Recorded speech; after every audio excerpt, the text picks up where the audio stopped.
आज की इस वीडियो में हम लोग देखने वाले हैं कि गोलीय दर्पणों से प्रतिबिंब बनने के नियम। ठीक है, तो गोलीय जो दर्पण होता है आपका, वह एक कांच की खोखले गोले का है। ठीक है, उसको हम लोग काट के क्या बनाते हैं, दर्पण बनाया जाता है। ठीक है, तो यह मान लीजिए कि यह एक गोला है। ठीक है, इस गोले का हमने एक कोई कटा हुआ भाग ले लिया है और यहाँ पर हमने गोले का कटा हुआ दूसरा भाग ले लिया है। अब इन गोलों के हम पेंट करने के तरीके से इन्हें दो भागों में हम लोग बांटते हैं। पहला जो हम लोग दर्पण का नाम देते हैं, जिसको हम लोग कहते हैं एक अवतल दर्पण, दूसरा उत्तल दर्पण। यह दोनों जो होते हैं पेंट करने के तरीके से इनके नाम अलग अलग किए जाते हैं। जैसे कि मान लीजिए अगर हमने इसको बाहर से पेंट कर दिया, कहां से, बाहर की तरफ से पेंट कर दिया, तो इसको हम लोग अवतल दर्पण के नाम से जानते हैं। किस नाम से जानते हैं, अवतल दर्पण। और जिस दर्पण को हम लोग अंदर की तरफ से पेंट कर देते हैं और प्रकाश का जो परावर्तन होता है उभरे हुए तल से होता है, जिसके कारण उसे हम लोग क्या कहते हैं, उत्तल दर्पण कहेंगे। इसमें प्रकाश का परावर्तन, क्योंकि इसको तो हमने पेंट कर दिया है, प्रकाश इस सिरे से उस सिरे तक यानी इस पार से उस पार नहीं जा पाएगा, और जिसकी वजह से इसका जो अंदर वाला सिरा या परावर्तक तल बन गया। और इसमें हम लोगों ने क्या किया गया है कि इसमें हम लोगों ने अंदर की तरफ पेंट कर दिया है और इसका जो उभरा हुआ तल है यह क्या बन गया है, परावर्तक तल बन गया है। तो ये चीजें तो आप जानते ही होंगे। अब इसमें कहा गया है कि इनके द्वारा जो प्रतिबिंब बनेंगे उनके क्या नियम हो सकते हैं। ठीक है, तो प्रतिबिंब के जो नियम हैं बनने के बाद तीन है, वो हम तीन बताएंगे, लेकिन उससे पहले कुछ चीजें आप लोग ध्यान से समझ लीजिएगा। जैसे कि यह गोला का ही मान लीजिए कटा हुआ भाग है, अगर इसे आप इस तरह से बढ़ाएंगे तो आपका गोला कुछ इस प्रकार से बनकर रेडी होगा। समझ लीजिए एग्जांपल के लिए, तो जब यह गोला होगा तो इसका यहाँ पर क्या होगा, एक केंद्र होगा, जिसे आप क्या बोलेंगे, सी बोलेंगे। ठीक है, क्या बोलेंगे, सी, जिसे आप वक्रता केंद्र के नाम से भी जानेंगे। और इसके जो दर्पण के ठीक मध्य बिंदु को आप लोग क्या नाम देंगे, पी, यानी ध्रुव के नाम से आप जानेंगे। ठीक है, तो यह हो गया। अब इसके बाद आप लोग देखेंगे सी और पी के ठीक मध्य बिंदु में आपका एक होता है मुख्य फोकस, जिसे आप कैपिटल एफ से व्यक्त करते हैं। जिस प्रकार से आपने इस उत्तल दर्पण में बनाया उसी तरह से इसमें भी बनाएंगे। तो यह देखिए, अगर इसको हम इस तरह से आगे बढ़ाएं तो यह प्रतीत होगा कि इसी का यह गोले का यह कटा हुआ भाग होगा, इसका केंद्र इस तरफ होगा, यानी सी यहाँ पर हो गया, प्रकाश से केंद्र यह हो गया आपका। ठीक है, और हम देखेंगे और दर्पण का जो मध्य बिंदु है जिसे आप पी बोलेंगे, दर्पण का ध्रुव। ठीक है, और ये जो रेखा इसको हम मुख्य अक्ष के नाम से जानते हैं। क्या कहेंगे कि जो प्रकाशिक केंद्र सी और ध्रुव को मिलाने वाली रेखा होती है उसे मुख्य अक्ष कहते हैं, या से होकर जाती हुई जो रेखा खींची जाती है उसे हम क्या कहते हैं, मुख्य अक्ष के नाम से जानते हैं। ध्रुव और वक्रता केंद्र के ठीक मध्य बिंदु को हम लोग क्या बोलते हैं, मुख्य फोकस बोलते हैं। ठीक है, यह क्लियर हो गया आपका। और आप चाहें इसको आप लोग M1 और M2 से व्यक्त कर सकते हैं। इसे हम लोग दर्पण का द्वारक बोलते हैं। क्या बोलते हैं, दर्पण का द्वारक। ये चीजें तो हो गई। अब हम देखेंगे, आपको यह बताते हैं कि अब हम यहां से यह देखने वाले हैं कि दौल्य दर्पणों से प्रतिबिंब बनने के नियम।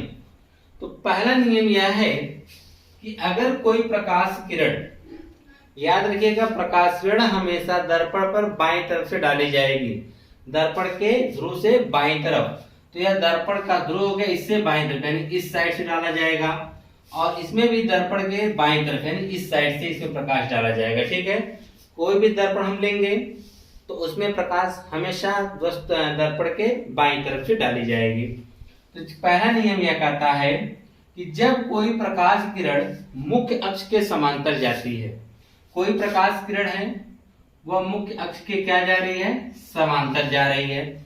मुख्य अक्ष के समांतर का मतलब दोनों के बीच की दूरियां क्या होना चाहिए, समान होना चाहिए। जब वह दर्पण से टकराएगी तो वह मुख्य फोकस से होके जाएगी। कहां से होके जाएगी, मुख्य फोकस से होके जाएगी। पहला नियम कि यदि कोई वस्तु मुख्य अक्ष के समांतर जा रही है तब वह दर्पण से टकराने के बाद वह मुख्य फोकस से होकर जाएगी। यह पहला नियम है। और यह आपने किसके लिए देखा, कहते हैं अवतल दर्पण के लिए। अब यही नियम हम अवतल के लिए देखेंगे। तब देखेंगे कि जब हम प्रकाश इस तरह से भेजेंगे मुख्य अक्ष के समांतर, तो यह देखिए क्योंकि प्रकाश इधर जा नहीं पाएगी तो इसका यहीं से क्या हो जाएगा, परावर्तन होगा। इस प्रकार से प्रकाश किरण ऐसे है, इसका क्या हो गया, परावर्तन। जब इस प्रकाश किरणों को देखा गया तो यह ऐसा प्रतीत हो रहा था कि यह मुख्य फोकस से होकर जा रही है। कहां से होकर जा रही है, मुख्य फोकस से। तो इसमें आप देखेंगे उत्तर दर्पण है। कौन सा दर्पण है, उत्तर दर्पण है। दोनों में आप देखिएगा अलग अलग, यह उत्तर दर्पण है और यह आपका है अवतर दर्पण। ठीक है, यह आपका है अवतर दर्पण। तो पहला नियम आप क्या कहेंगे कि जब कोई प्रकाश किरण मुख्य अक्ष के समांतर चलती है तो परावर्तन के पश्चात मुख्य फोकस से होकर जाती है या मुख्य फोकस से होकर जाती हुई क्या होती है, प्रतीत होती है। यह आपका हो गया पहला नियम। पहला नियम क्लियर, फिर से सुन लीजिए, फाइनल कर लीजिए इस बार। क्या कहेंगे कि जब कोई प्रकाश किरण मुख्य अक्ष के समांतर जाती है तो दर्पण से टकराने के बाद मुख्य फोकस से होकर या का मतलब अब हम उत्तल दर्पण के लिए कर रहे हैं। इसमें भी वही कि मुख्य अक्ष के समांतर जा रही है, दर्पण से टकराने के बाद ठीक यह मुख्य फोकस से आती है और इसका परावर्तन होने कर हम लोग कहते हैं कि ऐसा प्रतीत हो रहा है कि यह मुख्य फोकस से होकर जा रही है। जब इसको हम पीछे बढ़ाते हैं तो हमको यह लगता है ना कि यह जो प्रकाश किरण जा रही है कहां से जा रही है, मुख्य फोकस से। इसीलिए कहा गया कि जब प्रकाश किरण क्या होती है, मुख्य अक्ष के समांतर चलती है तो क्या प्रकाश के जो परावर्तन होने के बाद मुख्य फोकस से या मुख्य फोकस से होकर जाती हुई प्रतीत होती है। यह था आपका पहला नियम। अब हम देखेंगे दूसरा नियम। ठीक है, कौन सा, दूसरा नियम। तो दूसरा नियम थोड़ा सा अलग होगा। अब इसी का जस्ट उल्टा होगा दूसरा नियम। इसी का क्या होगा, उल्टा होगा। क्या उल्टा होगा, आइए देख लीजिए। अगर कोई प्रकाश किरण क्या होती है कि मुख्य फोकस से होके जाती है, कोई प्रकाश किरण अगर कहां से जाती है, मुख्य फोकस से होके जाती है। कहां जाती है, मुख्य फोकस से होके जाती है तो दर्पण से टकराने के बाद वह मुख्य अक्ष के क्या हो जाती है, समांतर हो जाती है। दूसरा नियम है, ध्यान से देखिएगा, इसी का पहले का जस्ट उल्टा है। क्या है कि जब कोई प्रकाश किरण मुख्य फोकस से होके जाती है, कहां से, मुख्य फोकस से होके जाती है तो दर्पण से टकराने के बाद वह मुख्य अक्ष के क्या हो जाती है, समांतर हो जाती है। उसी प्रकार से जब हम प्रकाश किरण इस प्रकाशिक केंद्र की तरफ भेजेंगे, ऐसे सॉरी मुख्य फोकस की तरफ ऐसे भेजेंगे तो वह क्या होगा कि वह यहां से जाने में इसका क्या हो जाएगा, परावर्तन जब होगा यह मुख्य अक्ष के क्या हो जाएगा, समांतर होगा। अगर इसको हम आगे बढ़ाएं तो यह प्रतीत होगा कहां से जा रही है, मुख्य फोकस की तरफ जा रही थी, परंतु वह मुख्य फोकस से न जाकर उसका जो क्या हो गया, परावर्तन हो गया। क्या हो गया, परावर्तन होने के बाद वह मुख्य अक्ष के क्या हो जाती है, समांतर हो जाती है। तो हम यह कहेंगे जब कोई प्रकाश किरण मुख्य फोकस से होकर जाती है या मुख्य फोकस की ओर जाती है तो उनका परावर्तन के बाद वह मुख्य अक्ष के क्या हो जाती हैं, समांतर हो जाती हैं।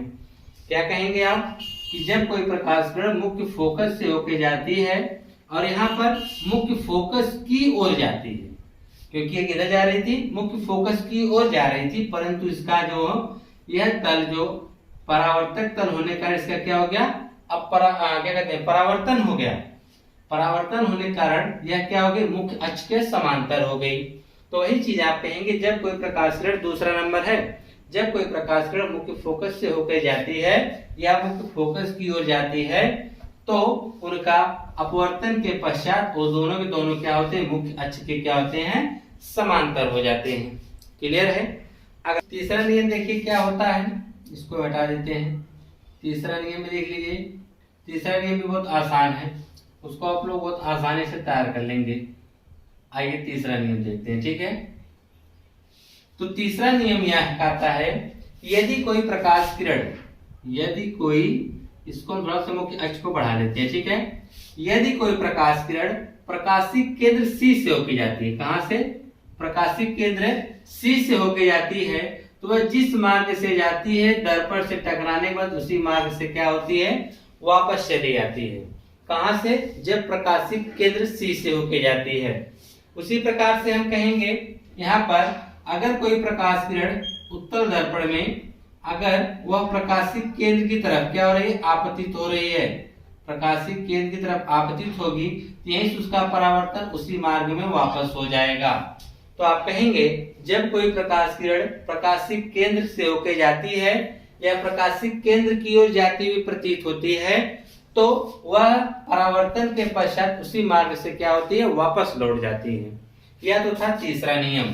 तो पहला आपने पढ़ा कि जब कोई प्रकाश किरण मुख्य अक्ष के समांतर चलती है तो परावर्तन के पश्चात मुख्य फोकस से या मुख्य फोकस से होकर जाती हुई प्रतीत होती है। ठीक है। दूसरा वाला आपने क्या पढ़ा कि जब कोई प्रकाश किरण मुख्य फोकस से होकर या मुख्य फोकस से होकर जाती हुई प्रतीत होती है तो परावर्तन के पश्चात वह मुख्य अक्ष के क्या होती है, समांतर हो जाती है। तीसरा आपने यह पढ़ा कि जब कोई प्रकाश किरण प्रकाशित केंद्र C से होकर जाती है या जाती हुई प्रतीत होती है तो परावर्तन के पश्चात उसी मार्ग से क्या होती है, वापस लौट जाती है। एक और नियम हम आपको बता देते हैं कि जब कोई प्रकाश की किरण ध्रुव पर आपतित होता है, कहां पर, ध्रुव पर, वह जितने अंश के कोण पर आपतित होगा उतने अंश के कोण पर भी क्या हो जाएगा, परावर्तित हो जाएगा। अगर कोई प्रकाश की किरण जितने अंश पर ध्रुव पे आपतित होगा उतने पे क्या हो जाता है, परावर्तित हो जाता है।